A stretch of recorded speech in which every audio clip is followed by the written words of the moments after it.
lectures also you can connect with people, and you can also ask questions about, for example, how to apply to grad school, how to do research, how to write papers, anything that you want in your career. You can have a group mentoring session, and we have a lot of top researchers like Yabi Huang, Juan Carlos Niebles, Andy Brock, and so on, that we will have around 1 hour to discuss with them. So if you're interested in receiving mentoring, or you have questions about anything about related to research in computer vision or in machine learning, you can definitely should attend this mentoring hour. And now we start with the current workshop. It's called Lscv workshop at Iccb. So this is a new adventure or venture, because the first Lscv workshop was held at CVPR in June of this year. And now this is our second workshop in computer vision at the International Conference on Computer Vision 2021. So first we start with the keynote speakers that we're going to have. We have 4 speakers, which is equally divided between male and female speakers. So first we have René Vidal from Johns Hopkins University, if I remember correctly. Then Octavia comes from Northeastern University. And then we skip to the panelists, because we're going to have later today a roundtable with people mostly working from Latin America, and we want to see what is missing to, let's say, to advance the research in computer vision in Latin America. How can we help? And how can we overall, let's say, create startups and other kind of development activities in Latin America? So this will be moderated by Gilberto, which is also my co-chair in general co-chair. And we have panelists. We have Raúl Monroy Borja, Enzo Ferrante, Nina Hirata, Pablo Muse, Marley Velasco, María José Escobar, Laura Alexandra Daza Barraga, César Beltrán, Estefania Talavera, and Sandra Avila. Oh yeah, and we have Victor Fragoso and Ivan Cipran. So I think this will be a very interesting event. So we can actually get a discussion on how to improve, let's say, access to computer vision resources and computer vision research in Latin America. Also, Victor and Ivan will also be featured speakers or keynote speakers. And I hope that we also enjoyed their talks. We're also going to have 2 tutorials, which is also something new to our series of workshops. So I will be also giving a tutorial about writing papers on the reverse perspective, and Karina Perez will be giving a tutorial about optical character recognition from fundamentals to real-life applications. So I think these 2 tutorials will run in parallel. So for this, we're going to use Zoom breakout rooms, so you can attend either of the workshops that you want, and both workshops will be recorded, of course, to keep them for posterity. So if you cannot attend, you can also watch them in YouTube later when we upload them. So now we shared the general team that we was organizing this workshop. So we had Gilberto and me as organizational logistics co-chairs. For sponsoring, we have Fabian Cava and Ulises Moya. For tutorial chairs, we have Tania Anglai and Lourdes Martinez.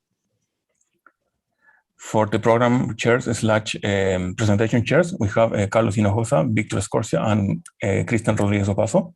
For the doctoral consortium, we have Mario Gonzalez, Fernando Wario, and Hiram Ponce. For the mentorship and the program chairs, we have Paola Cascante and Lourdes Ramirez Serna. For public relations and website, we have Josimar Chire, Juan Sanchez Galaz, Carlos Mata, Cristian Mata, and Luis Santiago. And finally, for volunteers, we have Rodolfo Valente and Eric Tokuda. So now we're close to the end of this opening remarks. So we thank our sponsors. So we have Google Research as a platinum sponsor. So thank you, Google. We also have Facebook as a gold sponsor. So thank you, Facebook. Microsoft as a gold sponsor as well. Amazon Science as a gold sponsor. And Salesforce, Apple, and NVIDIA as a bronze sponsor. So the sponsoring in this workshop and in all workshops is the one that funds all the operations of the workshops, and including the registration grants and all the costs for the workshops. So we're pretty grateful for sponsors about this. So now I share you the program for this workshop. So we already are into opening remarks here. So after this, we will have a first social hour, which will be held in Zoom. So anyone want to be social, meet people, connect to people, we can connect through Zoom. Then we are going to have the first block of invited talks at 9 a.m. in CST time zone. Then we have a break. Then we have the tutorials for 1.5 hours. The tutorials will be presentations and questions. Then after the tutorials, we have the roundtable for 1 hour.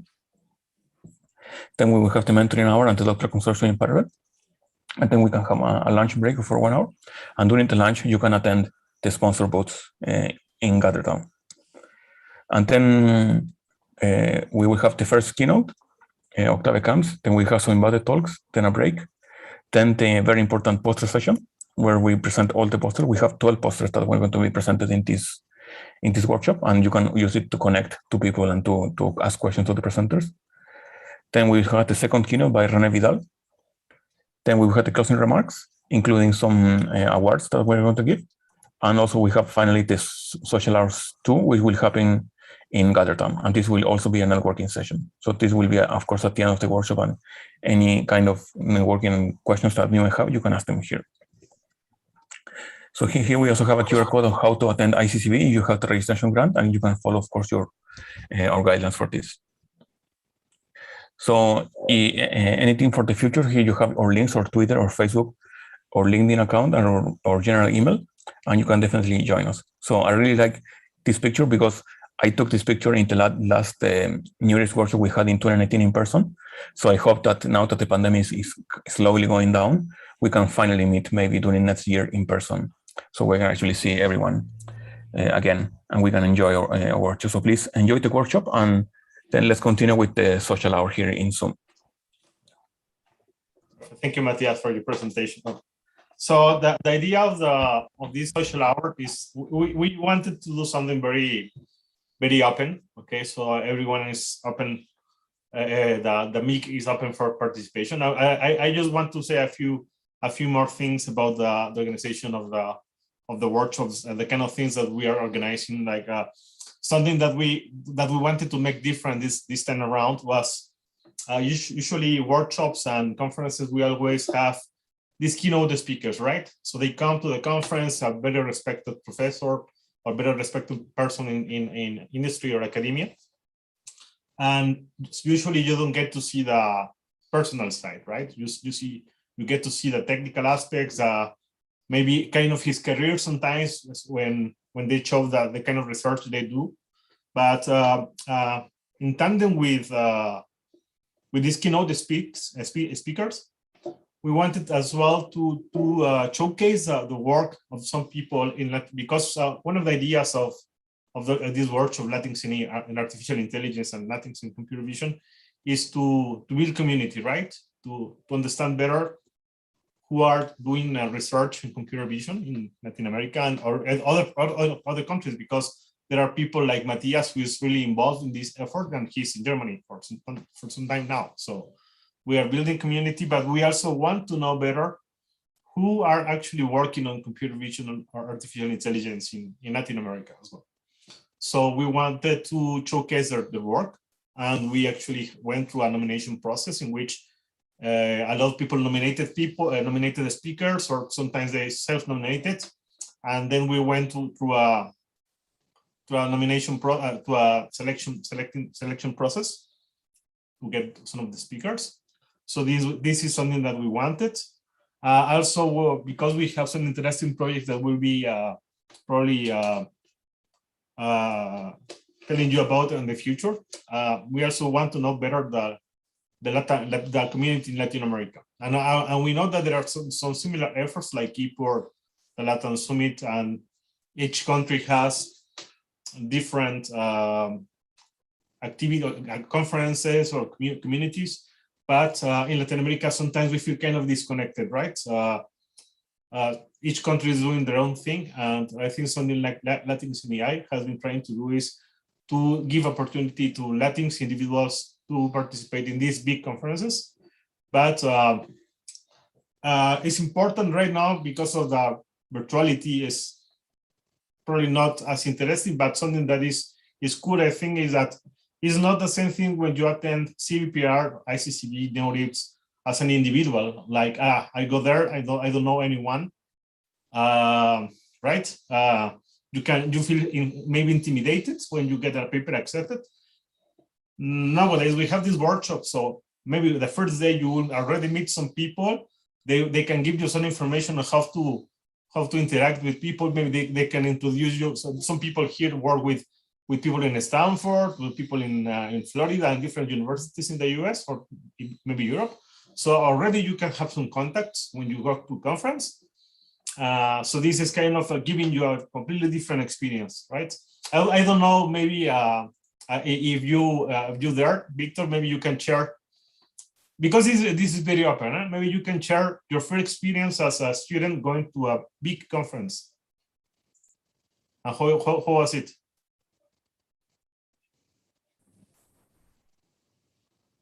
And Victor is there?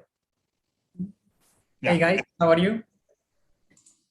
Good to see you all. I'm really excited to have the opportunity to talk to, all the community. So yeah, like my first experience while going to conference back then, it was it was physical. So my first experience was like in 2013.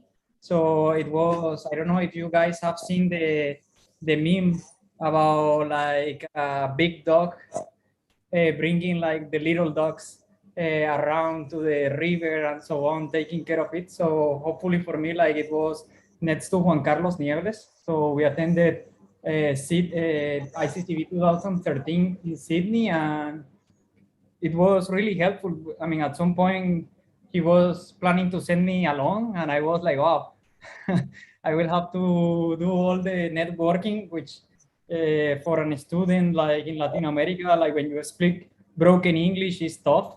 So I think that, I mean, having him with me that at that time, it was really useful. There were experiences like, for example, interacting with people in which it was difficult to communicate, but I mean, like you just sometimes you just have to do it. I mean, push yourself to the discomfort. So that's how it went my experience, and hopefully, like actually, like from that conference, I managed to connect to the next step in my career, which was CAUS, moving from Colombia to doing my PhD in Saudi Arabia. Thank you, Victor. Anybody else wants to share their experience? Maybe you, Nina, you're one of the panelists.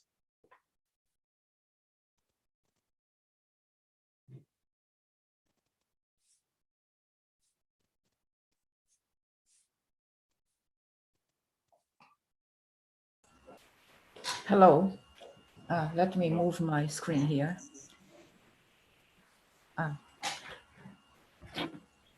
Hi, everybody. I'm Nina.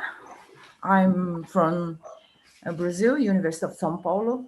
I'm not so young, so I started my career as professor in 2001. So my experience participating in the events, yes, you're sure about this aspect of going to the place and knowing nobody. It's not easy. So when I met some Brazilians, it was very nice because we could talk and so on.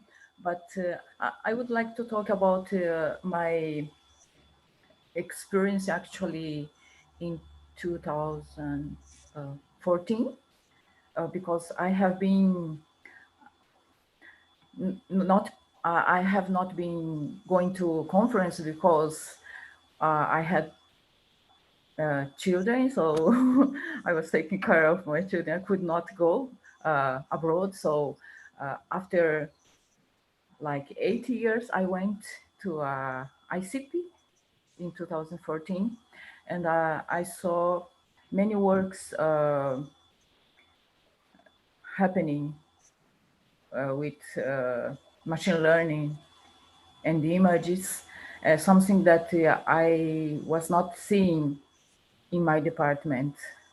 So that was very important for me actually to perceive that the world was doing so many things and we were not there. So I think it's very nice, this effort you are doing, the group, the Latinx, because you know, in Latin America we are kind of we are not in the center of the research. So sometimes if you don't get the contact and see what everybody is doing, we get behind. So in this sense, this is one point that I would like to stress, that I think this kind of event is very important to bring awareness to everybody that is doing research in this field, that there are many, many things happening around the world. And this kind of opportunity is very nice to just get in touch with the most relevant research in the world. So that's the, I don't know if I'm talking some nonsense here, but No, this it's was very perfect. Yes, interesting. perfect. Yeah, thank you. Yeah, because Yeah. this is the kind of, I think this is the kind of thing that Latin AI is after, creating these opportunities, right? Because of, yeah, I see it as well here in Mexico. We are very close to the US. We have a very strong, a very strong science, let's say, community, and a very strong science foundation, because we have the National Council for Science and Technology that gives scholarships for people to go abroad. But the thing is that the community itself in Mexico, sometimes they, and this is something that we want to discuss in the panel, at least in Mexico, the National Council, the schools, the National Council for Science and Technology favors a lot publishing in journals as a way of promoting your career, or even to graduate as a student, as a PhD. And something that we notice is that people don't go to conferences that much because it doesn't count, you know. And this is a pity, because it's actually isolating the Latin American community from the rest of the world. And I think we have some very, very good researchers and very good students as well that can benefit from this, creating opportunities, attending conference, meeting people, actually creating opportunities for international collaboration, even, right? So I think this has this is important aspects as well. And another aspect of Latin AI is with our sponsors is maybe we can give opportunities for people to go to work to Microsoft, to work to Amazon, to Apple, or something like that, and then give back to the community, right? We have plenty of people like that here in the organization committee. For example, Victor himself, he is right now in Cambridge in Samsung, and he is giving back. We can say the same about Fabian. I don't think Fabian is connected yet. Fabian works for Adobe. We actually want to give something back to the community. I think that's very, very important. Maybe we can get a few words from Christian Rodriguez. Christian, I know you're in Australia. How does it feel to be so far away from America, Latin America, and then in something like this? Can you share your experience? Sure, definitely. Thank you for giving me the opportunity to talk to everyone and share my experience. Well, the first big conference that I attended was Iccb 2016, I think. Was in Chile, and before of that, I moved to Australia already to pursue a master's degree. So I explored the community really late, and the problem that I see at the moment that I arrived to this big conference is like I was totally alone with Matthias and few Chilean people that was in that conference, and we didn't know anybody else, right? And after like few days, maybe 5 or 6 days, we start to meet some people that actually are working in different places at that time. Like, for example, someone from Google DeepMind. Maybe Matthias, you can remember. Do you remember the name of? You mean Rodrigo Benenson? Yeah, Rodrigo Benenson. Oh yes. Yeah, and he gave us a lot of a good example. René Vidal, we didn't know about René Vidal at that time. So it's really, I really appreciate the effort that you are making for doing this, or we are making to do this community, really far away from everyone, like here in Australia. the community of Latin America is really small, but we are doing something. Like there are few people from Brazil and from Colombia that are working here and doing things on robotics and machine learning. Yep. Yeah, thank you, Christian, and thank you for your help. Yeah, it was a bit difficult to get sync because of the time zones, but I think at the end of your help was appreciated. Thank you for the opportunity. Yeah. Julio, I see Julio Mendoza. I see you are here. Maybe you can talk a little bit about the experience in CVPR, and now you were not part of the organization committee this time around, but maybe you can say a few words of your experience and your experience with CVPR as well, Latin CNA and CVPR.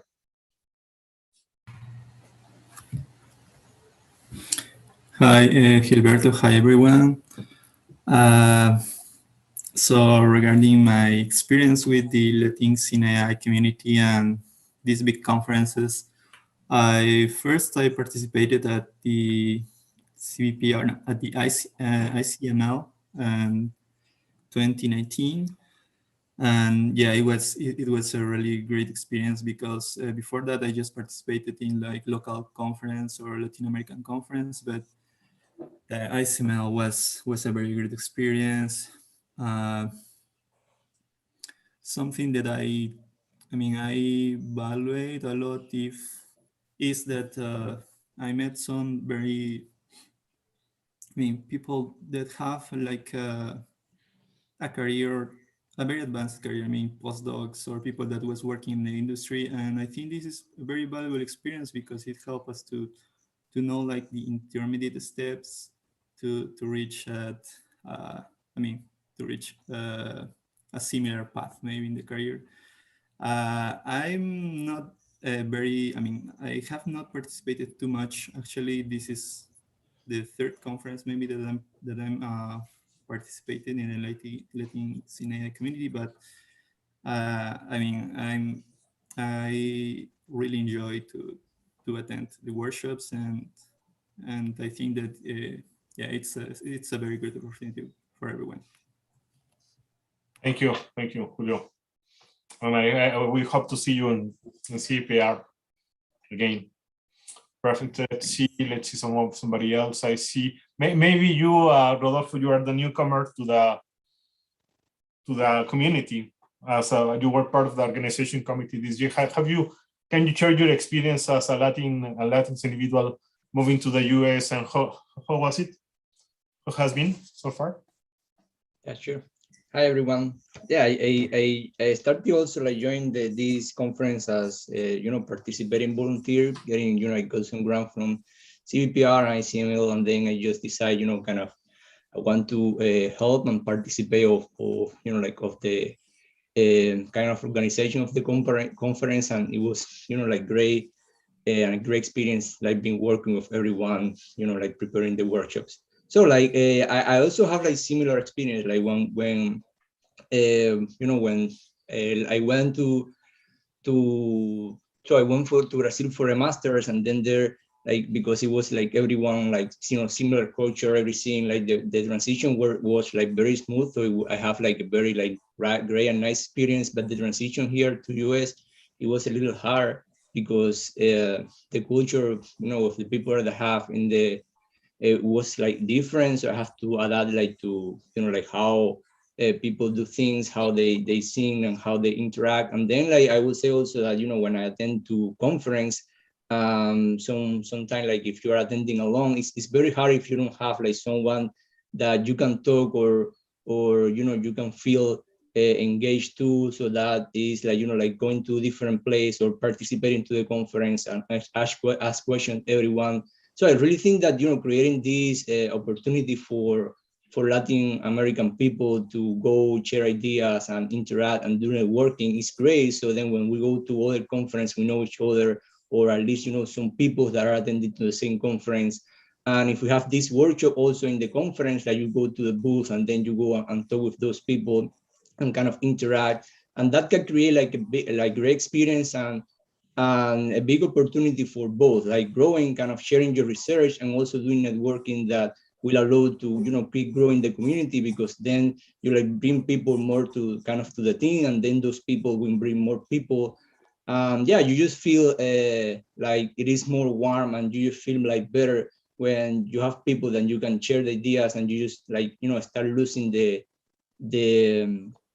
you know, like sometimes you are shy and you just don't want to speak because you feel that, okay, like, I don't know if the person is going to understand. But when there is like more like people from Latin America, at least it's, for me, it's more easy to just go to talk with the person and just ask, oh, what you're doing, why you do this and why you do that.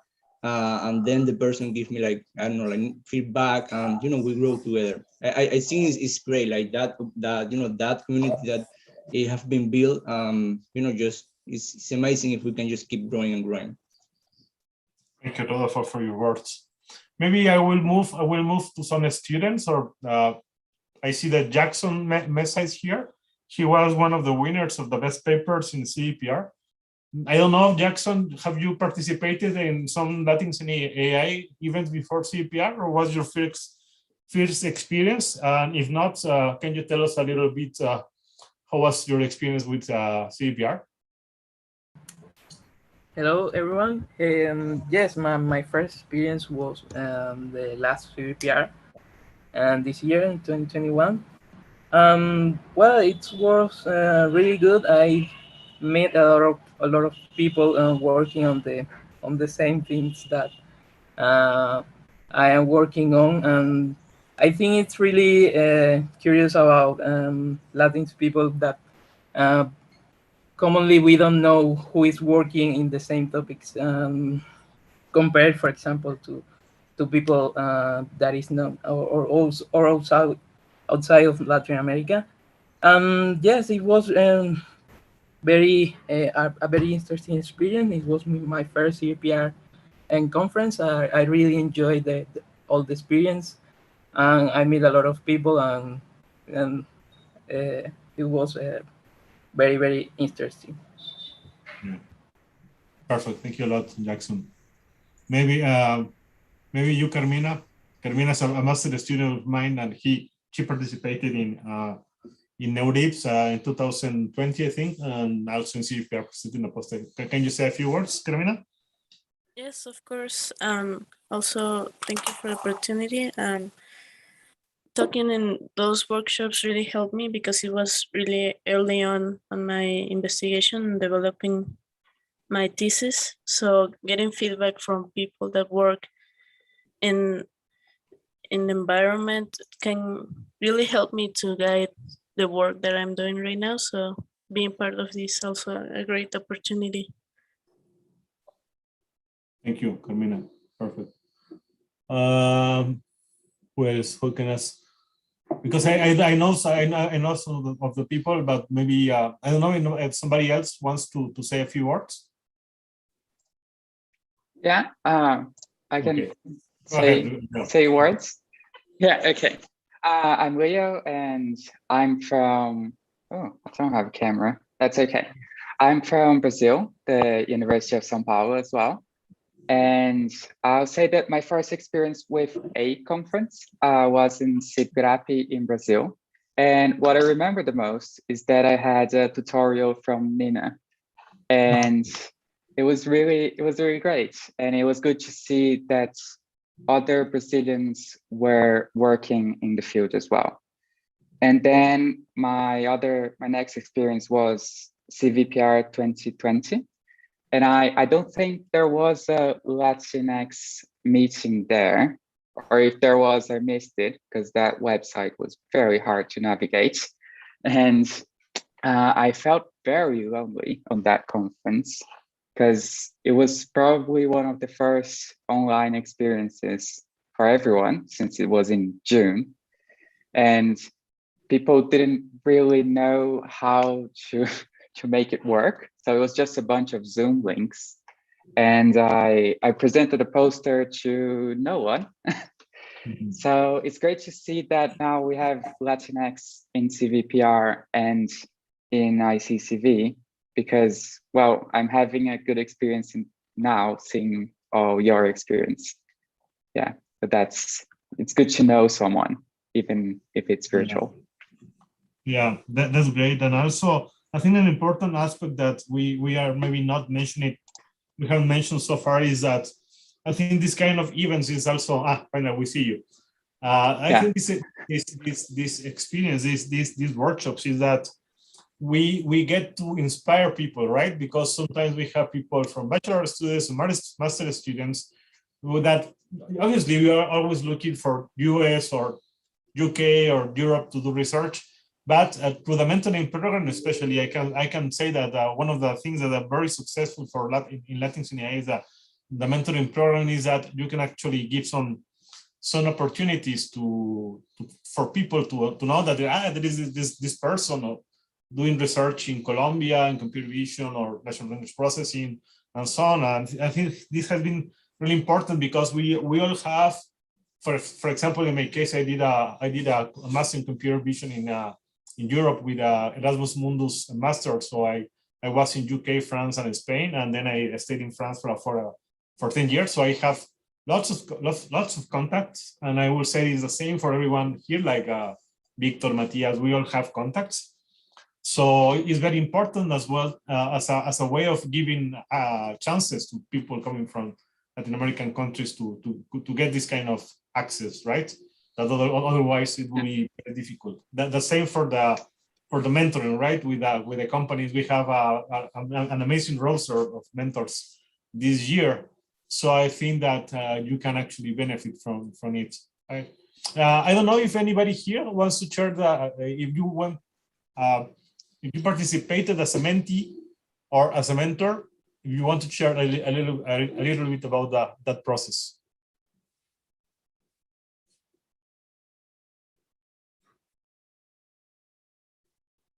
Has anybody been a mentee or a mentor? Well, I was a mentor at some point. But, if anyone wants to participate, yeah, please. Can you share your experience with the mentor? Yeah, I was. Yeah, actually, I think that I was a mentor for during NeurIPS workshop. Yeah, during in the heart of the pandemic. So yeah, it was an interesting experience, to be honest. It was also kind of like my first formal mentorship with someone.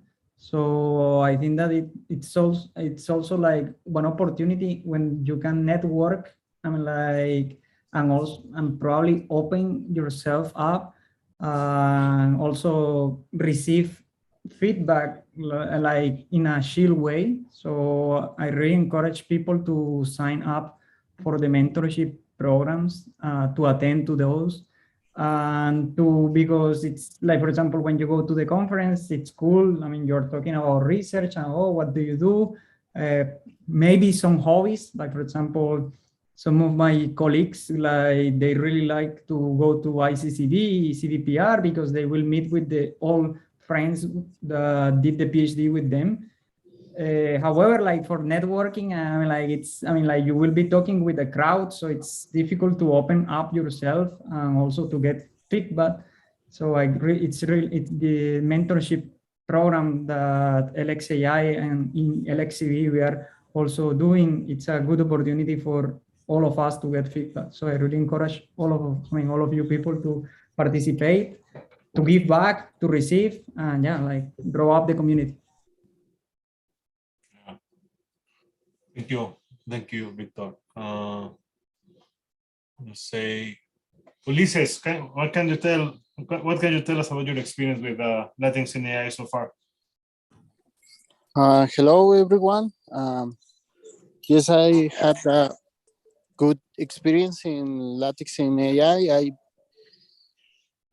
Perhaps 2 years ago, I noticed about this organization, and at the same time, I applied for my first NeurIPS conference, and of course was rejected. And then, but I applied for this workshop, and I can understand how is I don't know, better strategies to improve my paper, discuss with the community, discuss with the others people, and Then I try to follow this community because I think it's great to improve our research work. This is important because okay, we are Latin, but we also doing artificial intelligence, and I feel great to have a group to discuss my papers and my work.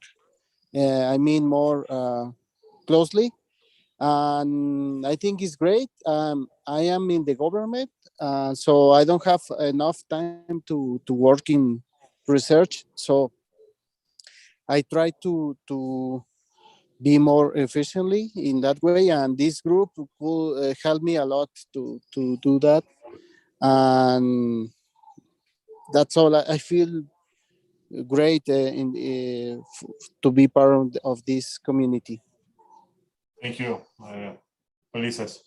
Yeah, for me, I will give you just a kind of the same experience. For me is I always saw this as an opportunity, and I have to say that I'm very lucky of here in Mexico. We have the National Council for Science and Technology that gives scholarships to students, and I'm very lucky to have now seven master in science students and 3 PhD students. And I like helping in this because I also think it's a way of helping my students to connect and to be able to present their work in a safe place, right? Because we have traditionally for this workshop this is more like a social workshop, but for CPR or some of the other workshops, we have these either the extended abstract that gets a review process from the community, from the program committee, or in the case of CPR, we have full papers. So it's a great way of people receiving feedback from the work, right? Because otherwise, you try to send to a big journal or to a big conference, and sometimes the comments can be intimidating. So when you present in a setting like this, it can be more supportive, and you can get some really good ideas for your research. So I think this is an important aspect as well. So this is so maybe in that regard, let's see if anybody of the new, I see some new people, like for example, Williams. Have you participated in some Latinx in AI, or this is your first time? I know that you're working on you are presenting a doctoral consortium. Have you participated before? And if not, what are your expectations for this workshop? Hey everyone, so my name is Williams. I am from Federal University of Pernambuco in Brazil. It's fun to see that there are other Brazilians here. It's nice. This is my first experience on a big conference. No? I have participated before in other international conferences that happens in Brazil. There are SVR, that is a conference for virtual reality, Iccb, that Liud has mentioned before. I have also participated on that, but in a conference of this level, it's my first time. I am presenting here a doctoral consortium. I have received an email from a colleague of mine telling about this opportunity. And I think that is awesome because it is not very common in my university for people to present doctoral consortiums. Usually people only follow the advisor during all of the program. And I believe that presenting my research to someone will allow me to have insights from different people of different realities and different levels of experience and different levels of applications experience also. I work in a lab here in Recife, Pernambuco, with people of computer vision and artificial intelligence. But in my application scenario, there are not a lot of contacts. So I hope that maybe someone can give me a nice idea of application, or maybe direct me on a few ideas that I have not think before. And this is it.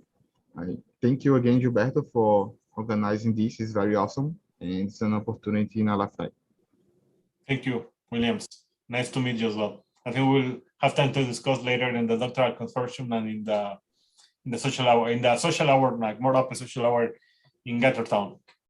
Okay. Anybody else is a newcomer that wants to share their expectations for the workshop?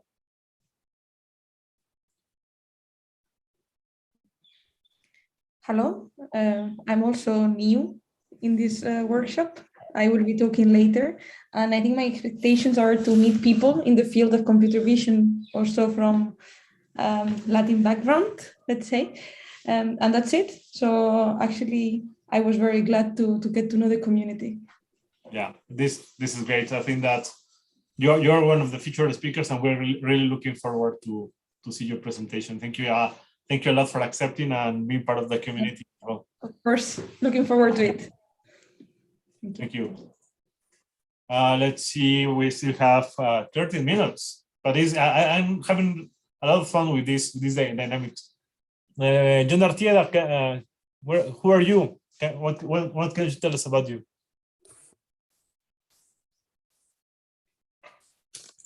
Hello. Hello, everyone. My name is John. I'm originally from Ecuador, but I'm currently doing my PhD in Japan at Tohoku University. My background is in medical engineering, and I'm studying into the AI and applications with computer vision for medical applications. So thank you for having me here and for having this opportunity to meet other Latin people working in this field. I'm excited to meet everyone or have a chance to talk with some of you and gain some contacts. So that's it. Thank you. Thank you, John. And maybe you can consider in the future to be part, as you are having a very good experience in the Stanford IC, Stanford and Japan, maybe you can consider to be part of the mentoring program in the future. I would love to. Thanks. Thank you. Perfect. So let's go with Jorge Sanchez. What can you tell us about you? Yeah, hi, I'm Jorge Sanchez from Argentina. I'm a researcher from CONICET here, which is the National Science Institution. I'm really glad to be here at this panel and giving us the opportunity to participate on this type of conferences. Given this pandemic situation, it's nice to have the opportunity to be on different conferences that otherwise would be very difficult to be.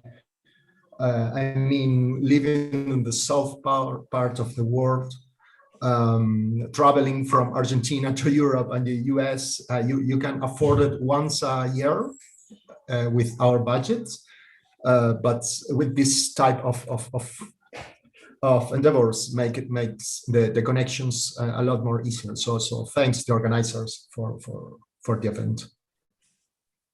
Hey, Gilberto, can I say something? Yeah, go ahead.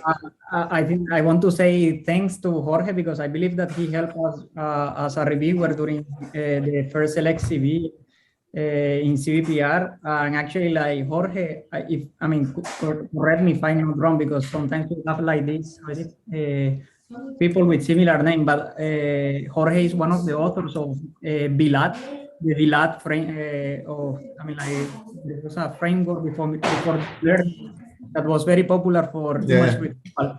And Jorge, that was before convolutional networks arrived. So it's like a prehistoric of computer vision. Yeah, Fisher vectors and that stuff. Yes. Exactly. I mean, it has been revamped. There is now NetVLAT. So everything comes back time to time. Yeah. No, thank you for the organization. Yeah, well, we are a lot of Jorge Sanchez in the world. Yeah. Well, nice to meet you, Jorge. And nice to meet you too. Looking forward to keep talking during the workshop. So let's see. Somebody else. Roman Alejandro, how are you? What can you tell us about you?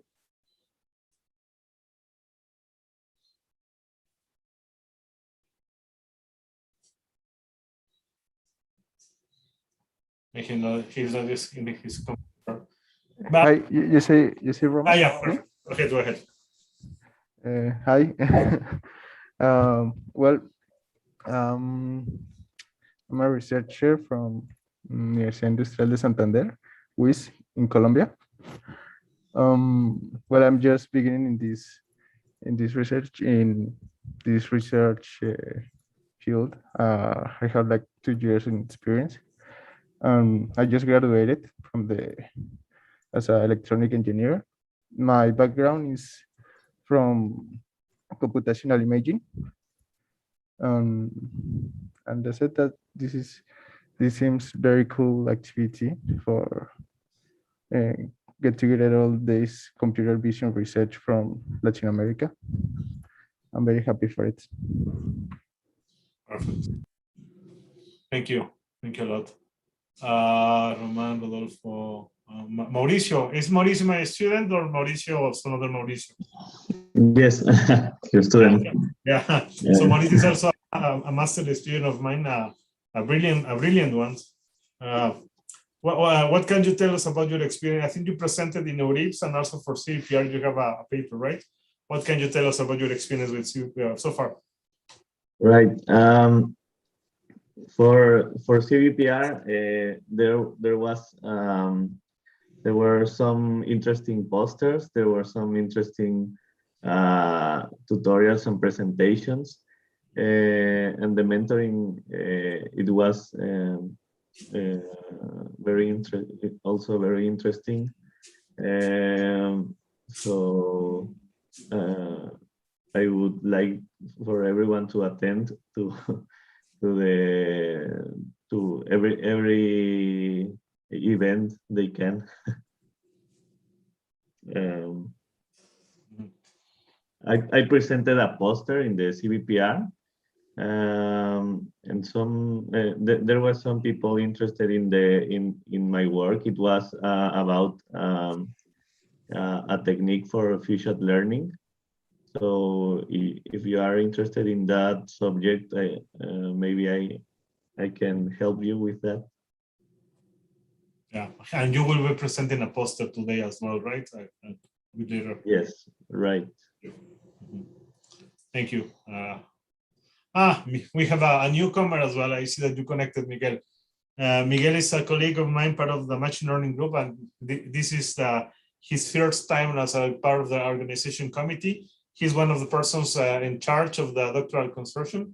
Miguel, what can you tell us about your expectations and maybe a little bit about the doctoral consortium? I also have to say he is ex-president of the Mexican Society of Artificial Intelligence, so he is someone who knows a little bit about it, doing these kind of efforts in Latin America. What can you tell us, Miguel? Hi guys, good day for everyone. Well, it's a pleasure for being here, Gilberto. I am really glad about all the work done by the organizers. I think it's really wonderful. My expectations just for this first edition of this workshop, I think it will be quite nice, very specific for computer vision applications, but particularly for the doctoral consortium. You know, we have some submissions, of course, but right now what we have is the opportunity to have a particular, you know, it's little it's a little weird that you want to have a doctoral consortium, sorry, inside a workshop. You know, normally it's for a conference, an entire conference, and now just for this first edition we have at the end three doctoral proposals. I think it will be quite nice and a very good opportunity to connect with some colleagues and peers. I think it will be nice for the PhD students to have a good, you know, a good advice of their current work status of what they have, even if they have partial experiments or just the ideas for the work. You know, I think it will be quite nice, and maybe there could be some opportunities to collaborate. You know, I think this first edition already used for the path we have for the organization. I think it will be a successful event.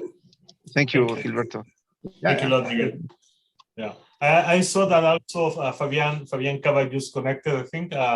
Fabian, we were doing kind of a social meeting then, talking a little bit about everything, but maybe in your case, since you were at Adobe, can you tell us your experience? How was it to go from your country, the US, and start working on Adobe. And also, you have been very active helping with the Latinx AI.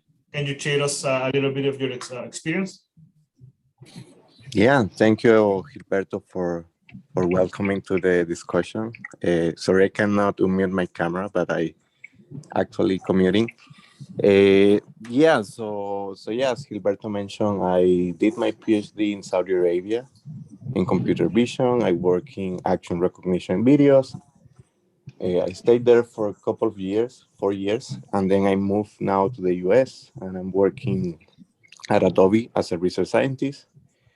And yeah, I think this is a great initiative. I remember when Victor mentioned about it, and this is something we thought we should kind of like start doing in the computer vision community. I remember when we were attending CVPR a few years ago, we always have 1 or 2 tables of Latinx people like just talking, but I can see now how this is scaling up and how can we're building a community. So I think this is a great initiative. And I think Gilberto, you have been one of the leaders. So I want to thank you now publicly to really pushing this forward. Yeah, really glad to help and connect with any students or like potential mentees that would like to know more about my career, or like if they need any help as well, like just feel free to connect with me. Thank you a lot, Fabian. Thank you a lot. So we're almost done. Maybe we can, you will take care of the first session of the presenters, Victor. Maybe we can start, Estefania. We just got some bad news from Sandra Avila. Yes. She had an accident. Not a very bad, but yes, but she's in a hospital. So unfortunately, we won't be able to have her presentation. Thank you a lot from Luis Alberto Munoz, who's sharing the book. He's working. He's a colleague here in Mexico, and he did his PhD in Oxford, and he's very close here at Tec de Monterrey. Maybe we can talk a little bit later. And you're welcome to join the efforts of LXI. Thank you. So we have two talks. I mean, we had 3 talks. Estefania Talavera, one for Ali Tabet, and one from Sandra Avila. I think we can, and you will moderate this, right, Victor? Yes, please help me switching the admin to them such that they can share the screen, right? Yeah. Yeah. So, yeah. Is Estefania? Yeah. Yes. Has Estefania joined the Zoom link? I'm here, but I cannot share. Do I need to? Daniel, are you in maybe you? I think you are administrator. Can you make her co-host, please? Yes. One moment. Thank you. So you should have yes. permission now or rights to share.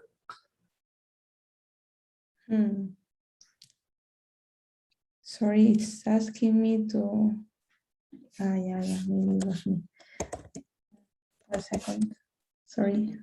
No worries. Don't worry.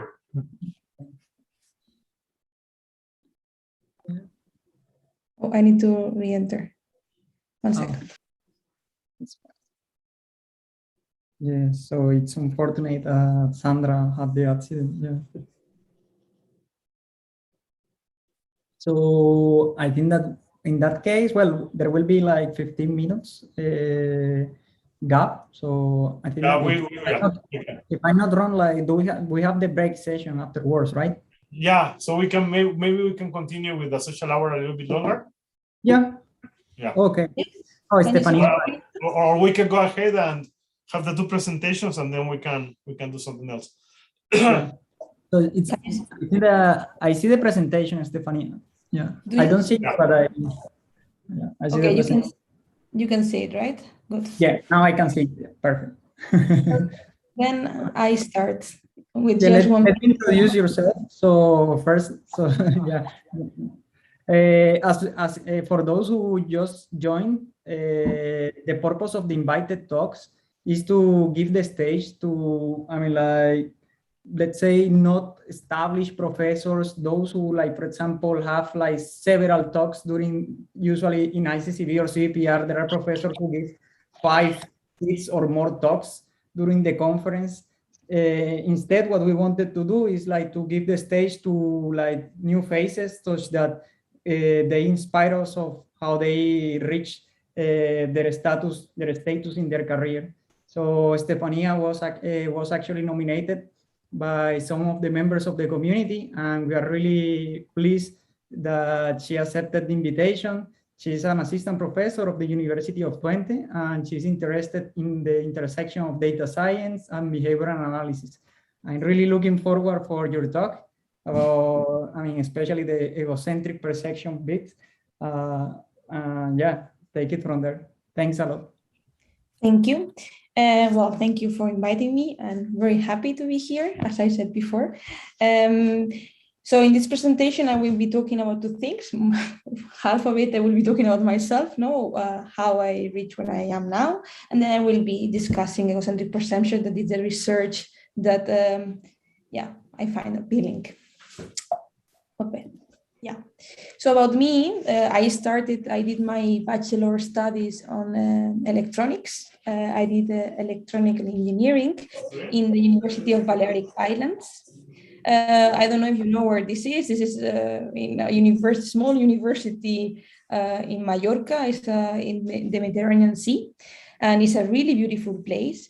But what I did was very far from what I'm doing now. So I was working with my protoboard, the circuits, getting signals, analyzing it. After that, I moved to Barcelona because I was interested on biomedical engineering. So my master was focused on that. Barcelona was also very nice, as everyone knows, but also the topics I was working on were very different from what I'm doing now. So I studied from physiology to biochemistry to bioinformatics, all an introduction, because our backgrounds from the people that joined these master studies were very diverse.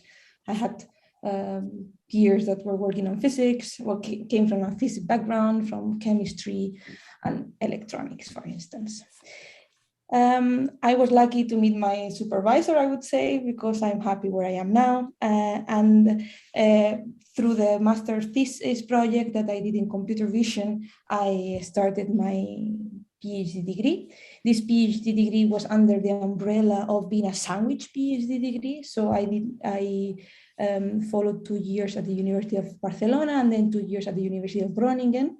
This University of Groningen is in the Netherlands, North Netherlands. It's a bit isolated, but very beautiful.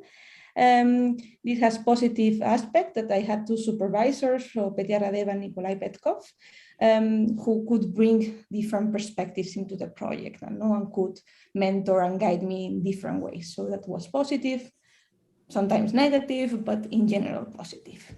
But the plus thing of this sandwich degree, this 50-50 position, was that I could work with 2 different teams, the one in Barcelona and the one in Netherlands. And it was very, very positive. So this is something that I highly recommend to everyone. I don't know if 50-50 is always possible, but research visit, 3 months, 6 months abroad in a different research group, that could be ideal, I would say. So one side I had my group in Barcelona, who was mostly focused on egocentric perception, that later I will discuss. And then I had the University of Groningen people and team there that was very diverse. So actually I was the only one working on my project, and then almost every different PhD was approaching different problems. But of course, always with the backbone of using machine learning, computer vision, time series analysis, etc. So it was it was a very enriching period and a set of years. And okay, I only also added here some nice pictures of Groningen, just to be fair. After that, and during the last year of my PhD, I joined at the University of Groningen as a lecturer. That it was not my initial plan, but it ended up being a very good decision because I could learn about teaching. Sometimes when you want to stay in academia, you forget that you need to be a teacher, and this helped me training myself, let's say.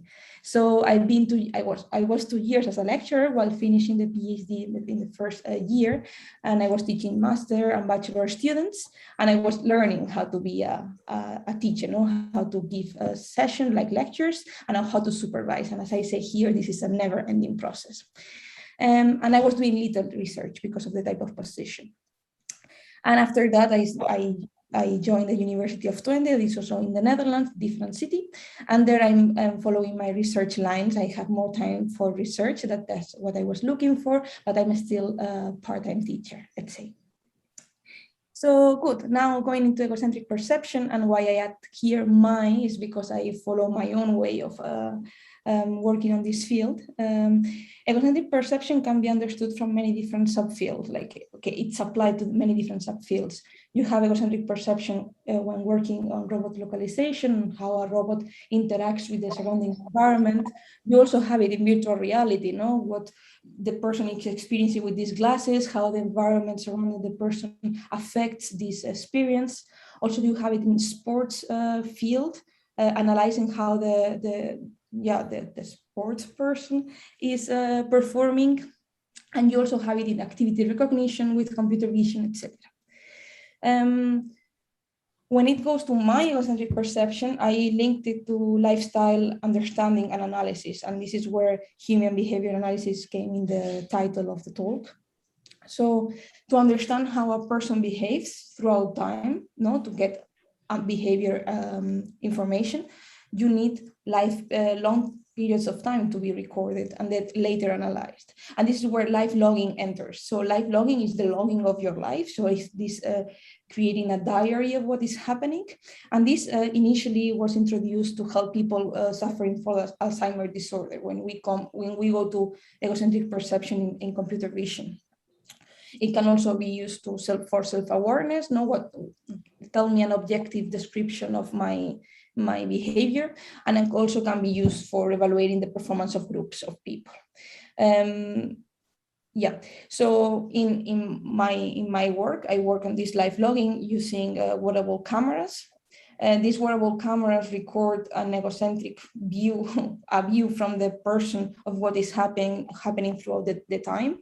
And you might be or you may already know some of these devices here, these wearables. You have this, I don't know if you see my mouse, but you have the Google glasses, you have the GoPro, among others. These are just a sample of what you can find. We used the one that I'm wearing here on the left. This is called narrative clip for the collection of the data set. And why did we use this? This camera allows us to record up to 2 or 3 pictures per minute, depending on the movement, for like 10 hours throughout the day. That means, okay, with a battery that can handle that. If you would be using the GoPro, it has a battery life of X amount of hours and is less comfortable to wear to record your daily routine, let's say. So this camera actually produces egocentric photo stream, these sequences of photos that describe an egocentric perspective, a first-person view of the environment. So when we used to wear these cameras, we would create this visual diary. That is several days of the life of the person, describing the activities and the daily routine. So to these images, we could ask questions. And this is actually what my PhD thesis was about. I ended up with, this is the cover of my thesis, and I addressed many questions. I built different algorithms and pipelines to be able to extract information from these videos. Just to kind of conclude, I also wanted to mention what can come next, because this egocentric perception field has been addressed, as I said before, from many different perspectives. But nowadays there is an increased use of wearable devices, and you could ask many questions here. You could try to understand many different situations. So the combination of this, the output of the sensor could be very interesting to analyze. Also, I don't know if you read this last news about Raven stories, and Facebook, they now released these smart glasses that, well, you could already see here that there is some people that are supporting the field or finding interesting to invest in. And also for security reasons in several countries. Actually, the other day I met a policeman in Germany that was wearing a wearable camera, and I thought, well, this would be interesting to analyze. But there are many other people that are finding it needed for other reasons. So this is where I think it will go next. And yeah, I want to conclude, not to take more time than needed. Thank you for the attention. And okay, here I left a QR in case you want to contact me and know more a bit about what I just mentioned. Thank you.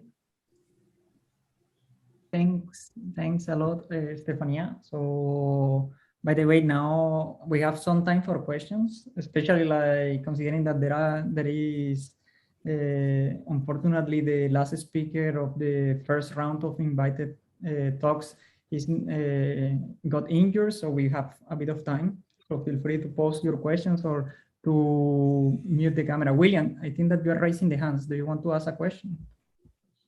Yeah, I want to ask a question. Hi, Stefania. I hope I pronounced your name correctly. My name is Williams. I am a PhD candidate from Brazil, and I work with behavior analysis, specifically with emotional recognition. I want to ask you, because today I understood you are working with images and images from an egocentric view, but also you have pointed out to a few possible scenarios using biosensors that could help to understand better how humans are behaving. Have you ever worked on, or have you ever seen some research paper that focused on emotion recognition in this scenario? Yes, you pronounce my name very nicely, William. Yes, nice. There are many works that do emotion recognition. Okay, you know that from facial expressions. What happens is that from our images, we tried it. We run those algorithms and methods, but they are challenging images. So there are works, we did it, but the performance is not optimal.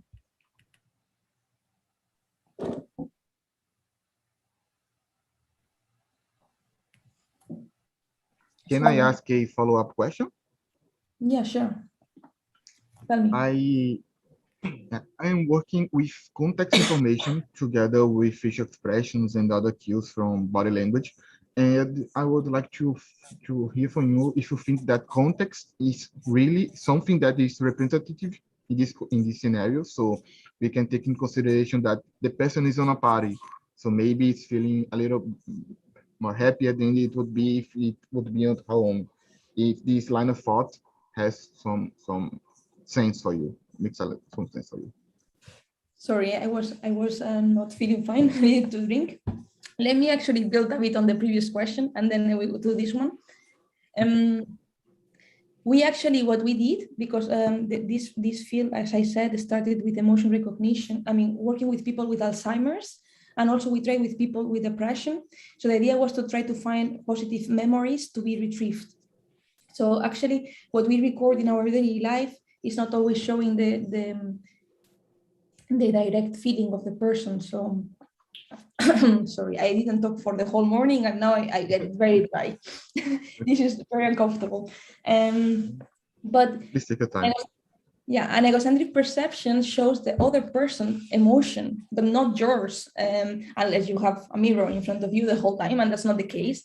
So actually, psychologists say that what the other person tends to experience, you tend to experience it too. So it's not that you have someone in front of you crying and you are laughing, even though it can happen, right? So we were mostly extrapolating based on the other person's face to see how the person was feeling, to be later used for certain purposes, not to be retrieved or find positive moments of my life, etc., etc. So I don't know if that's answered your first question, but we address it that way. Yeah. And so, the second. Oh, sorry, please continue. No, tell me. It was fine. No. It's not that I thought you finished to answer the question. So, but it seems like it's the second part now. Yes, actually, I wanted to ask him to give me again the second part because I was thinking. Sorry, William. Okay, no, that's no problem. I work with multiple cues to detect emotion, and facial expressions is actually only one of them. The other two I work with is body language and context. The context information such as background of a picture. So if someone is at a party, it's more probable that they are feeling happy instead of feeling sad. And we take this into consideration. What I wanted to ask you is that if you think that this makes some sense in the way of in the wild classification, so you are walking towards on the street using a egocentric view, and we can take into consideration how where this person is, and then we take another sensors and you combine all of this, and then you make a prediction. Do you think that this is something that could happen in real life? Yes, I think yes. I mean, this always you should be involving, I would say, psychologists, because they will give a more solid baseline, let's say. But I would say yes, from what I remember when I was working on this field, we were also even taking into account the scene, not only based on localization, that's actually a very good idea, but also even the colors, like being in the nature gives you peace and you should be happy. But okay, a person with depression can be very unhappy also in a forest. So it really depends, but you could generalize, yes, if that's the purpose of your work, no? But if you want to do a personalized analysis, then you should ask questions to the person, no, to the user, let's say, in my case, users of the sensors. Thank you. Sure. Okay, so vamos a tomar, let's take another question. So Christian, you will be next. For Rodolfo, who was also in the queue for asking a question, probably we can do it after Ali's talk. So perhaps we will have time there. So please write down your question, Rodolfo, and Christian, go ahead. Thank you, Victor. I just want to mention, it's very interesting that in the community that we are talking here, there are many people that is working on video analysis. Victor, Fabian, myself, I just want to make like a highlight of that. But apart of that, I have a question, like in the ego view, I think my understanding of what you were saying is like, you are taking a picture every 4 pictures every minute, isn't it? 2 to 3 pictures per minute. So it's low frame rate. So these 2 to 3 pictures per minute, there is any work that is trying to recover the temporal aspect between these frames? I can imagine that if, let's say, someone with Alzheimer's is trying to find where is the wallet that they leave in some place, you can miss that information because you just take the pictures in bad positions, right? If that makes any sense. Yeah, it makes sense. Not everything can be recorded, and there were works on object retrieval, no, like let's find where the object was last time, no, it was recorded, kind of. And the thing is that it would be perfect to have a camera that can record the whole day through, but it's not the case. There are no such camera with that long battery life. So I see the problem that you are mentioning, and there are works retrieving objects, but there is no solution to fill in the gaps because the information is not there. But it could be interesting because that's something that I was also testing with the students. I did not mention it, but being a lecturer gives you a lot of projects to think about, etc., where you could fill in the gaps between these time frames where you have nothing, but from previous day what was happening there, no? So maybe this is a bit of a storyline that could be followed. But yeah. Very, very interesting. Thank you. Sure. Interesting question and really interesting talk. Thank you a lot, Estefania, for sharing a bit of your life and also your topic of research. So if you have time, feel free to stay until the end for hanging out with people. Yeah. Thank you. So, okay, let's continue then with the next speaker of this first round of invited talks. It's truly my honor to introduce Ali Thabet. Ali actually was the first postdoc that I encountered in my research life.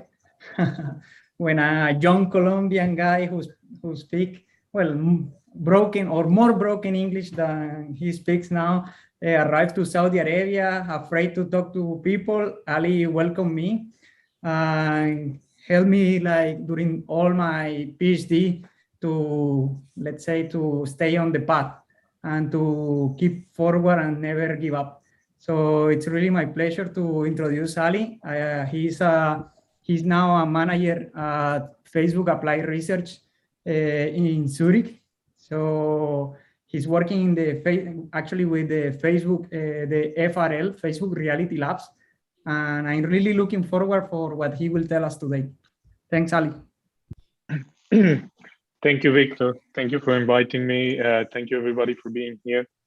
Let me try to share my screen. I think I might have to do the. Yeah, Daniel, can you make Ali co-host, please? Yes, one moment, please.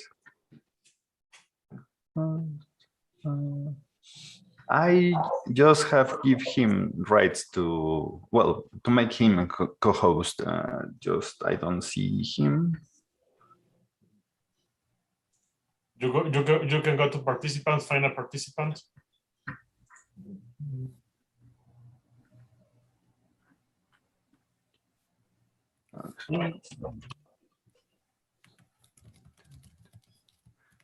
Ali, can you hear me? Yeah, I think I'm back now. Okay. Sorry. Can you share now? Yes, I can. Okay. Okay, perfect. All right. I think you can see my screen now. If not, just let me know. Yes. And let's just put this. All right, great. All right. Well, hello everyone. Thank you for being here today. I'm very, very happy to be with you. So I wish you all a good morning, good afternoon, or good evening, wherever you are in the world. So my name is Ali Thabit. And today, so I have this kind of cryptic title for this presentation, but let me maybe start with a little TLDR of what I want to do today. So instead of going into science or technical work, what I want to talk to you about is basically how I have and how you can grow your career beyond just learning technical skills. So what I refer to when I say technical skills is obviously the things you learn in your degree, during your PhD, by doing the work, by writing the papers. But I honestly believe your life experiences have a direct effect, a direct positive effect on how your career grows and how your career evolves. And the main thing, the main takeaway that I want you to take from this presentation is the importance of diversity in your life. So in a world that is so well connected today, being immersed in these diverse environments can have an immense effect on who you become as a person and as a researcher. So what we want to do today is I want to tell you a bit about my personal journey, some of the things that I've done and how they have shaped me and how they have made me the person I am today, and how they have helped me build my career. And then along the way, maybe we'll talk a little bit about computer vision science. I might mention some of the work that I have done in the past and the things that I'm trying to do today. So really the journey of my life is a bit multicultural. So I was, sorry, yeah. I was born in Lebanon. This is a tiny little country in the Middle East. A very nice and beautiful place in the mid 80s.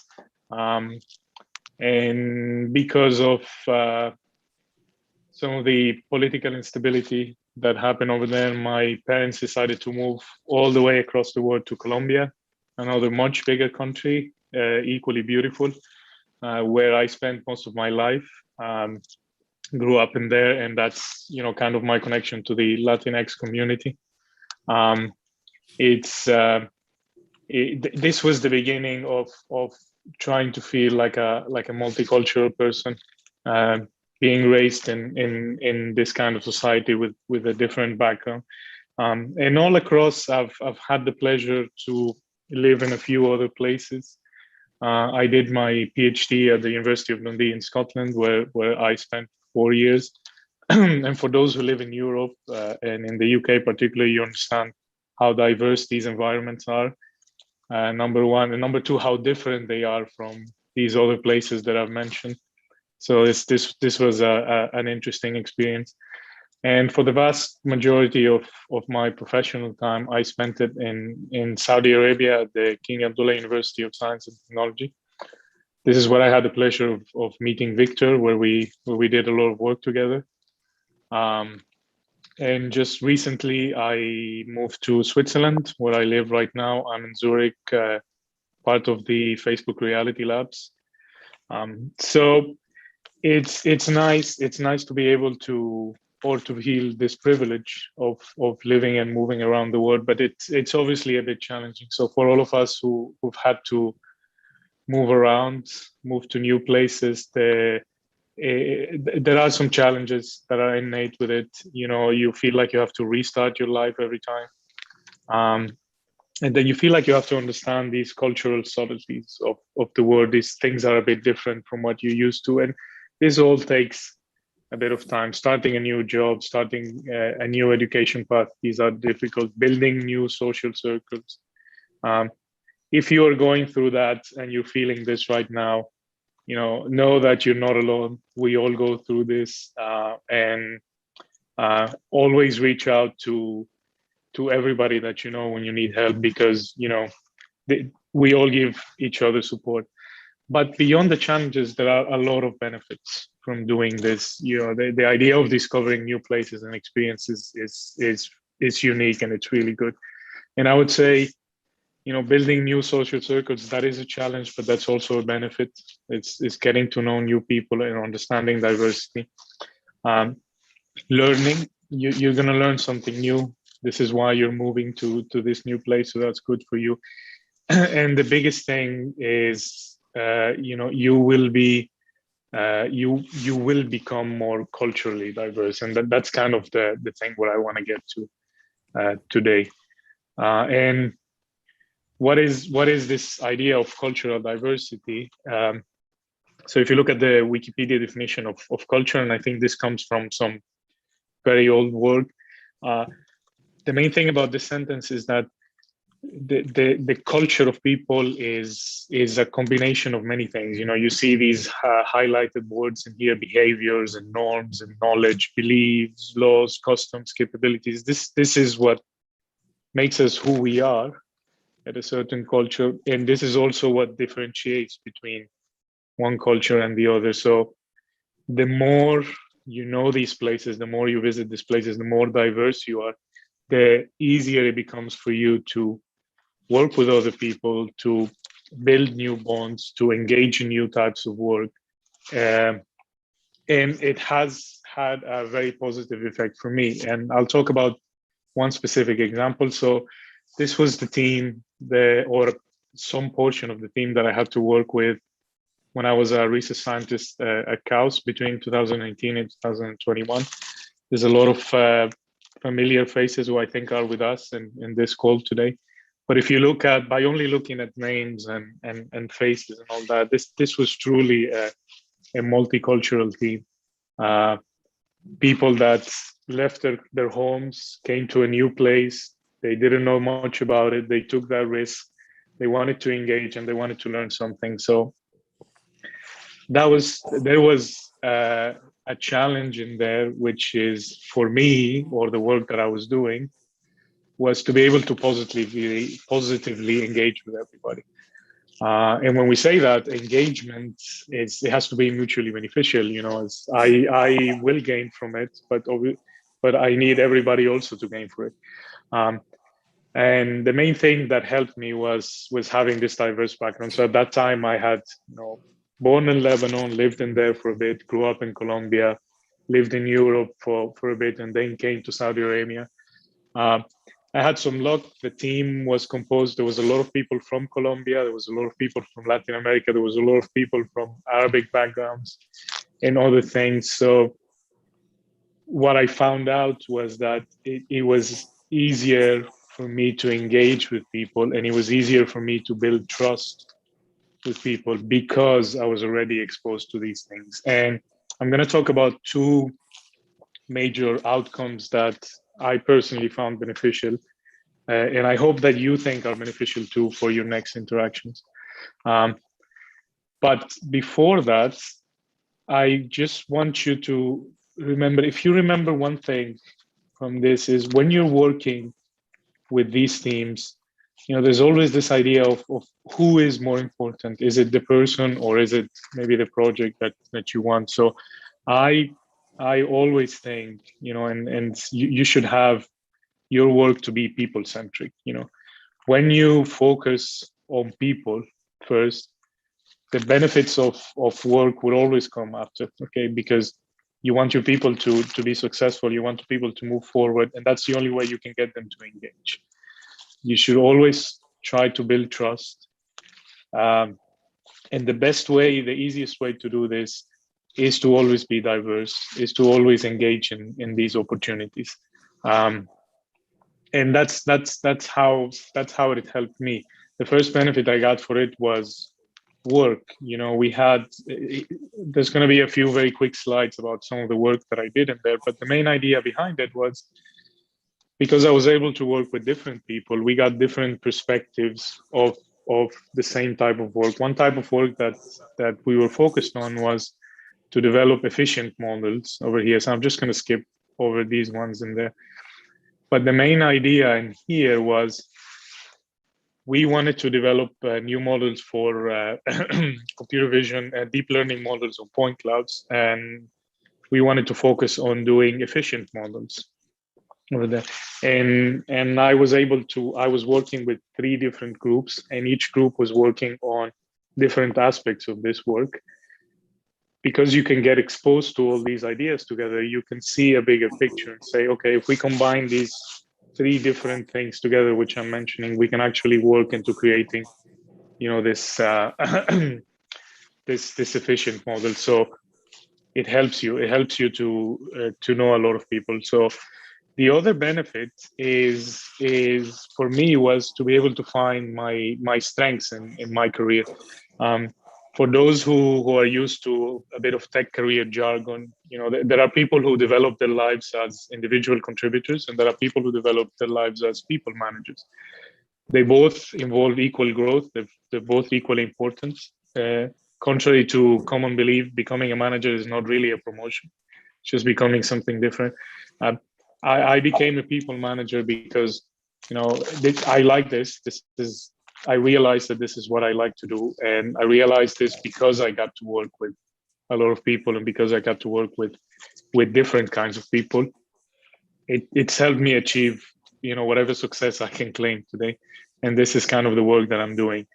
How do you do this? There's no defined recipe for it, but I think there are 2 major factors that always help your life. The first one is you need a bit of luck. So I use luck and serendipity a bit interchangeably in here, but serendipity is when luck plays to your favor. But I put a quote in here from Guy Raz, who he's a podcaster, and he wrote a book where he interviews a lot of successful entrepreneurs. He always ends his interviews asking people how much do they attribute their success to luck. And there are various degrees of answers, but there's always some luck in your life. So we're always going to get some sort of luck in our lives. You wait for it, and hopefully it helps you. I didn't choose to be born where I was born, or to live where I lived. This was choices beyond my control. So there was some luck in there, but I used that to my favor at some point. And then the other part is hard luck and resilience. Luck comes to us, to all of us at some point. So this is where we kick in with some hard luck. Like I said, new experiences are hard. So you put some resilience in there, but it is worth your effort to do. So I leave you with a little bit of advice in here, and it's, explore the world. Don't let go of these opportunities to take new jobs, take new internships in other countries. Always keep an open mind. I remember when I moved to Saudi Arabia, as many people that were, that moved from abroad there, we were told about, why are you going there? This is a strange place. There was always some bad media attached to it. But always keep an open mind. I think for me, this was one of the best experiences that I had. Don't be afraid of these new challenges of traveling the world. I've been to many countries now, and I actually have a mild or like moderate phobia of flying, but I still do it. It's a bit of a challenge, but you still go. It's all worth it at the end.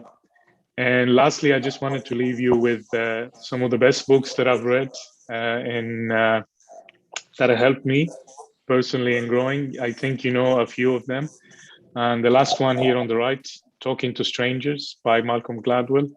I really advise on this. He goes over the whole idea of why it's important to talk to other people and to understand who they are as a person. So this was our TLDR. I'm putting it again in here. I hope you find some of this conversation useful. And I want to thank you for inviting me. Thank you for listening to me. Hopefully I'm not too much over time. I think I am a little bit. But if you have any questions today, please let me know. If at any point, you're feeling alone, you're feeling sad, you're feeling like you're in a new place, things are hard at work, things are hard personally, also reach out to me, to anybody that you know. Stay there. This is all worth it, for sure. Thank you. Thank you, Ali. Really, I think that this is one of the things, like, obviously, like from a third-party perspective who don't know Ali, I would say like, oh yeah, this sounds really honest. But as someone who is a friend of him, I can really say that it's truly honest. So I think that, yeah, when you do the PhD, how is it? Like when you do the PhD, you have a lot of time. Yeah. So, probably we touch some of the points here and there. We debate about those before in Saudi Arabia.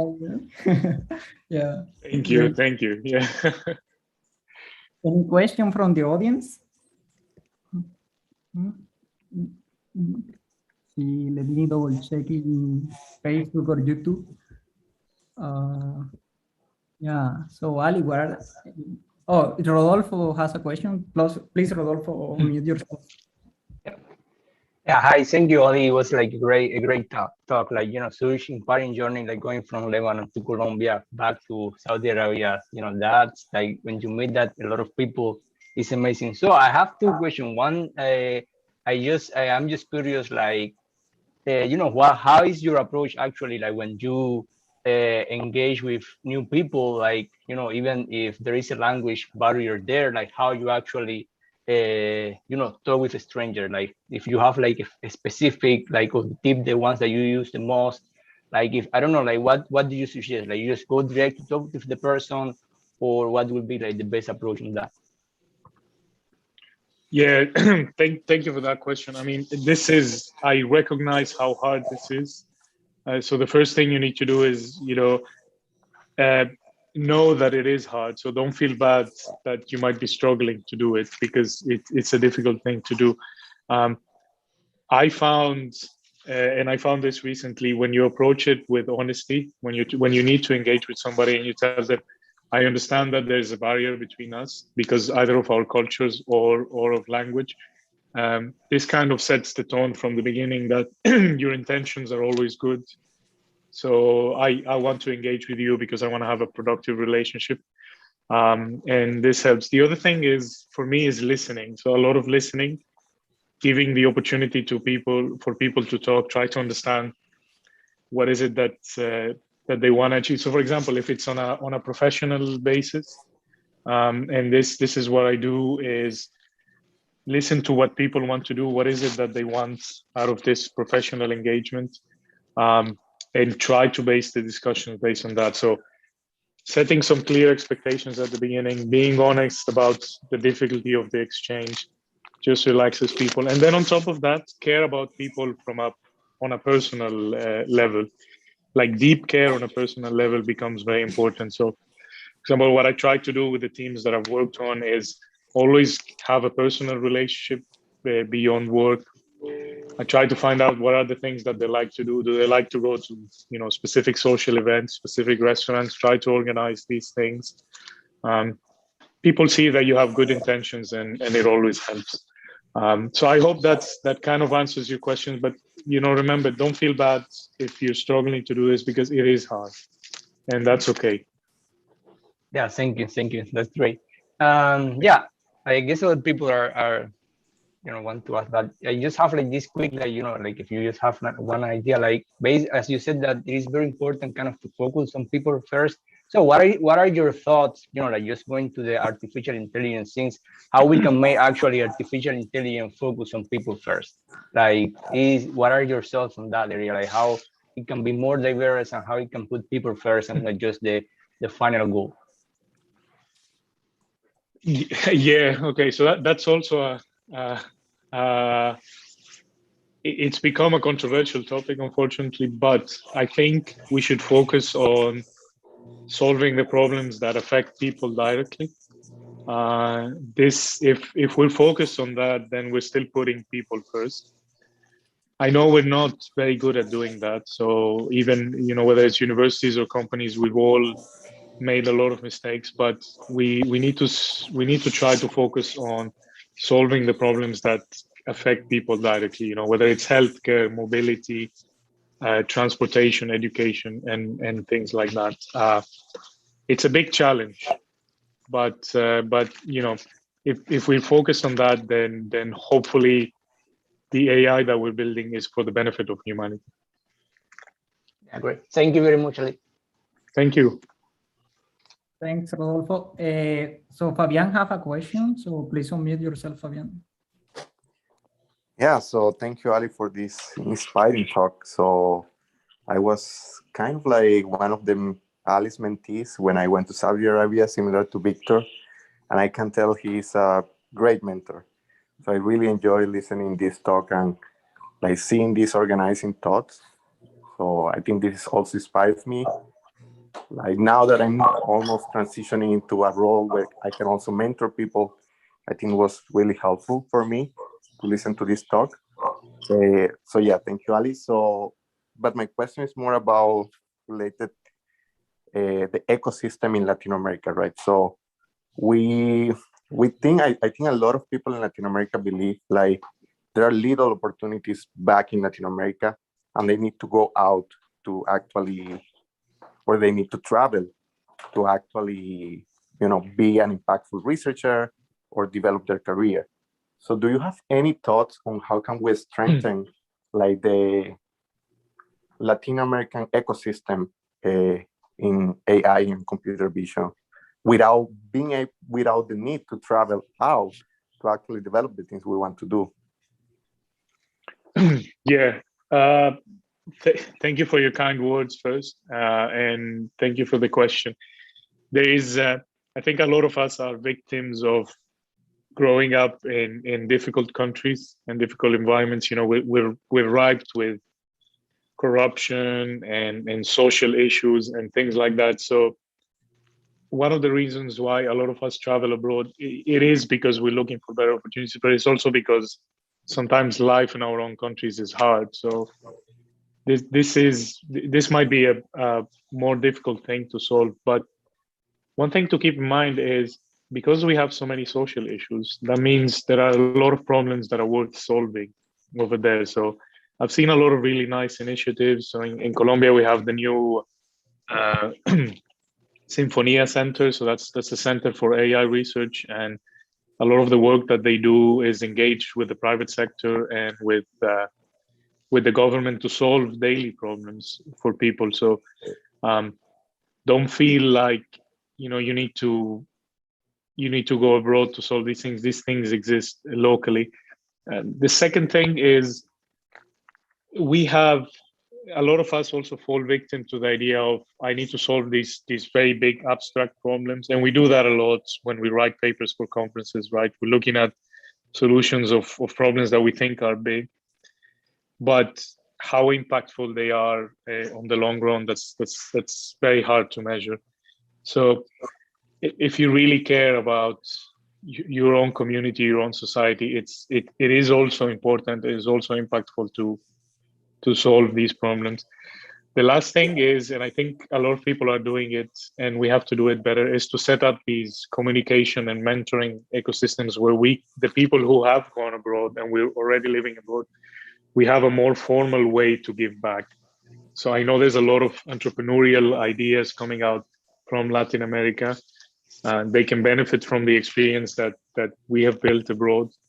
They have the stamina, the resilience to build this thing. So if we can build a good way to give back in terms of mentorship and knowledge, then hopefully people will get encouraged to stay and work, whether it's on research or on applications or on entrepreneurship. But be mindful. I know how difficult this thing is. I don't claim to have the answers and the solutions, but I hope that those ideas sound interesting to people. Yeah, thank you, Ali. Yeah, I think you mentioned something very important, like giving back. I think that should be our motto: give back to people that is still in Latin America, and give back a little bit with mentoring and help. Yeah, Victor, I think we should stop with the question because we have some announcements to make. Thank you, Ali. Really. Thank you, guys. Thank you, everybody. Yeah. So we have now a break, but I would like to have an opportunity, if you agree with that. Well, first we have the tutorials in 15 minutes. So the idea is that we will be creating two main rooms. Okay. And I will let the participants choose the rooms. So one will be the presentation by Matthias about how to write papers from the reviewer's perspective, and the other one is by Karina about the OCR application. So I will create the rooms independently, okay? But before that, I have this crazy idea. I think you receive it. If not, if somebody can help me, sharing the GatherTown link, and if you have already created your avatar, I would like you to meet here in the lobby, because I want to make a picture of all the participants so far. I think some people will join later because we're 80 participants, 80 people registered. We are now 50 something, so it will be really nice to meet in GatherTown and do the break. Okay, if you can join us in GatherTown, make a picture. So can anybody share the link here, please? Perfect. So I will create the rooms for the moment. I will.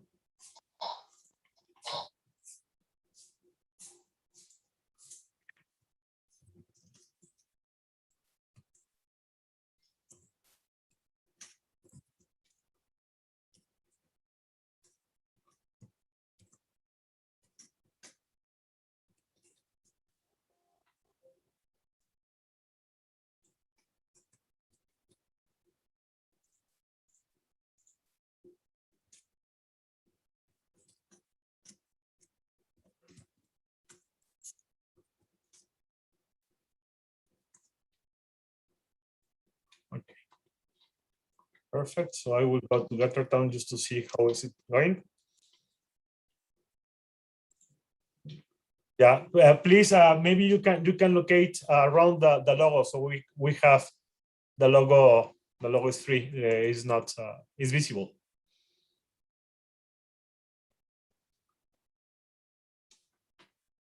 We can wait for you. We have some time. We have 10 minutes.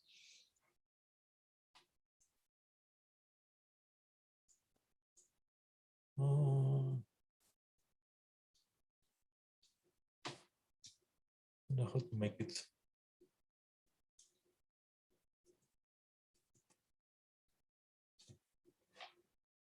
If you can switch off your video, it might be better, because that way we have more space for the people there. If you can locate more in the left corner. I don't see that many people in the left corner.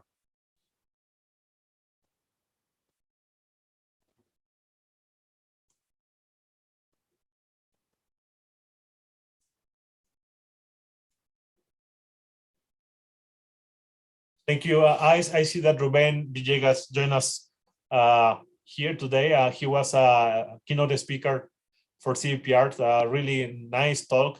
Welcome.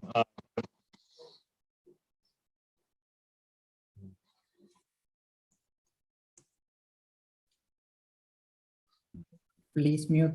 Yeah.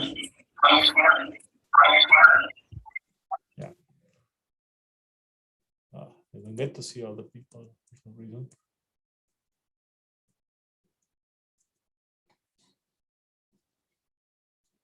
Maybe you can move a little bit more to the left of corner.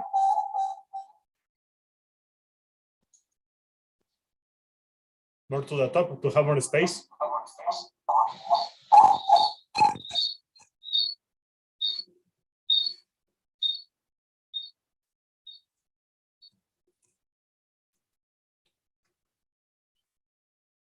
More to the top, close to the Iccb logo, please.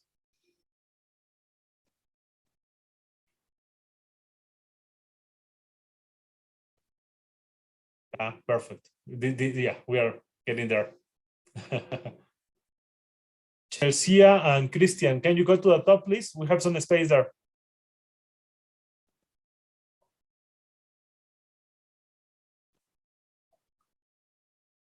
Chelsea, Carmina, you can go to the top, and Fernando as well, if you can go to the top left corner.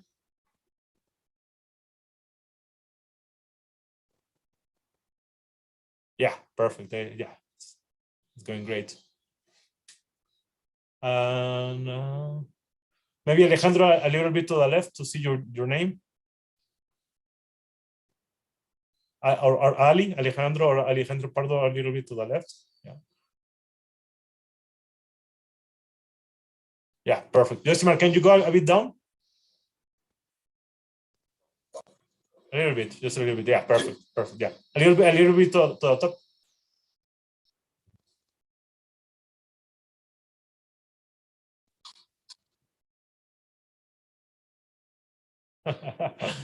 Nice. I think, yeah. But I don't know how to full screen.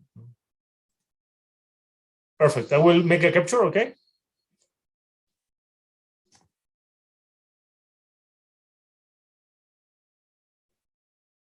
Yeah, so perfect. I did a capture already. Yeah, so I will create the rooms now. Okay, you can take a I don't know if you can. Yeah. And you can join I put the name of the tutorials on the rooms. Okay. Rooms. I will create them. Okay, and you can join if you can join in any room you want. Okay. See you there. Yeah, one thing, Gilberto, is that we're going to record both tutorials. So in case people want to attend both of them, they can watch the tutorial they cannot attend in YouTube later.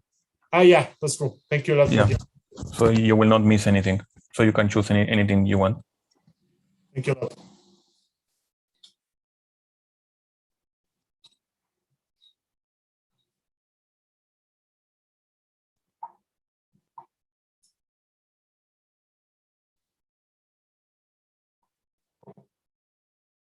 I think you should have received an invitation to join, and you can join any of the rooms you want.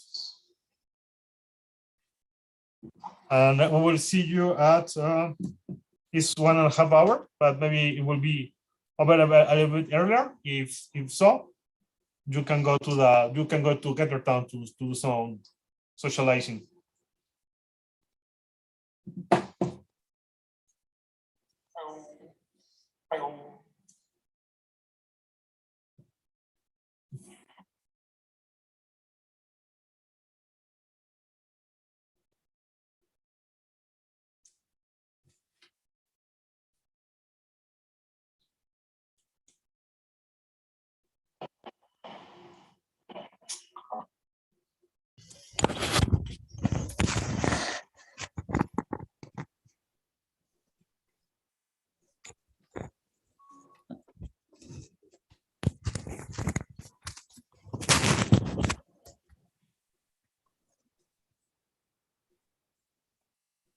Lois, I see.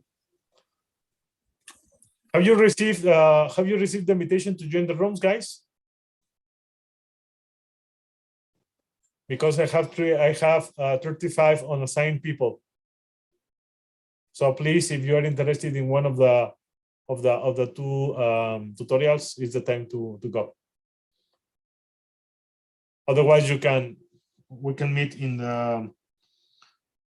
We can meet. I will post I will put an image of the program here. But we are meeting again at 11:30 for the roundtable. Loisa, are you here in Zoom? Yes, I'm here. Gilberto, can you try? I think they cannot choose a room. It's probably have to be assigned in each room. Okay, so maybe what you can do, can you change your name? Sorry. Can you please change your name? Put a T1 or T2 at the beginning to see to be able to assign you to a room. If you go to change name, that way I can know which tutorial do you want to attend. But I see that tutorial 1 has already some people. Huh? So those of you that have not been assigned to any room, please change your name to T1 or T2 at the beginning, so I can assign you manually.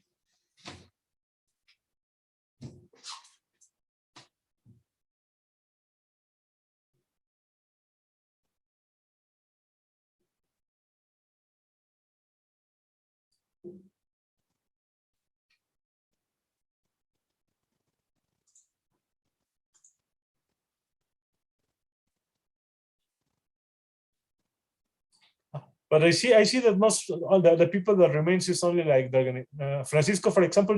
Can you get into a room or not? Not yet, doctor. Okay. Yeah, because I think normally it should be possible to do that.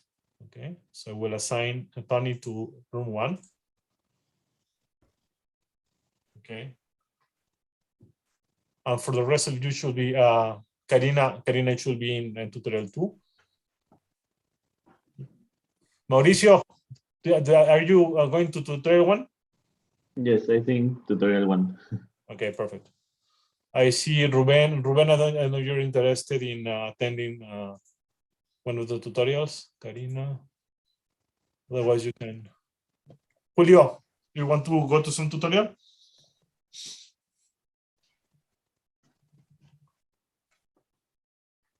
Sorry, Gilberto, I missed your question.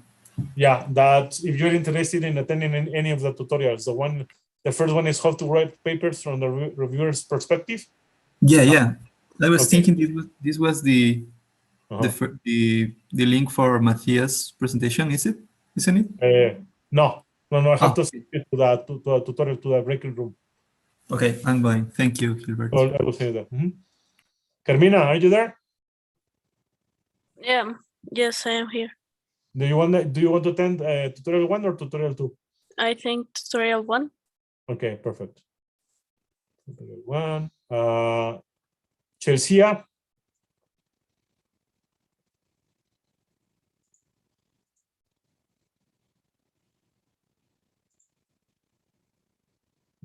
Ricardo, Carlos. Hello, I would like to attend Matthias' workshop. Okay, perfect. Daniel Tobon.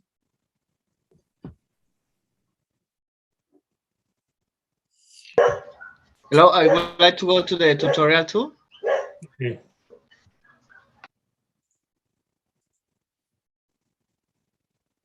Okay, so I still have Chelsea. I don't. Elias, I will send you to tutorial 1.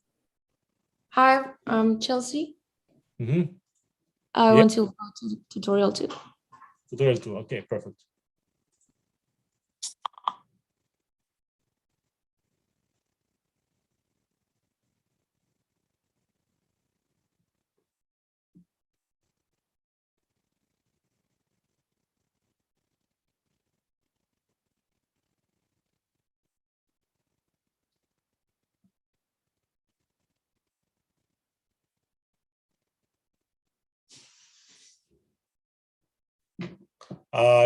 Jeff, you're part of the mentors?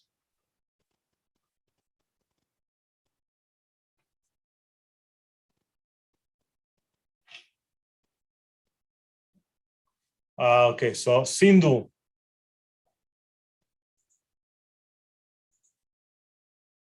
Okay, perfect. Alberto, are you interested in one of the tutorials?